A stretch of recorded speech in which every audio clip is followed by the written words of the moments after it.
Another day, another solar mga ka-solar man. So meron tayong bagong bisita ngayon. Apat po na street lights, no? Mukhang heavy duty naman pero walang brand, no? So tingnan natin ha. Ayan siya, oh.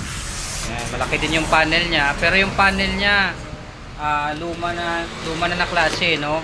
Color blue na siya. No, yung mga bago kasi ngayon yung black. Okay?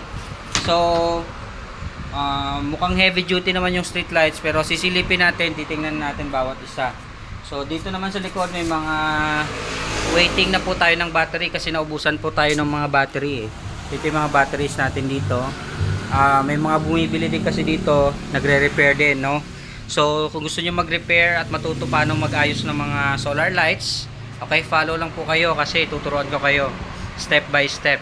So pwede nyo itong gawing negosyo or pwede nyo din itong gawing yun, ayusin yung mga sarili nyong solar lights.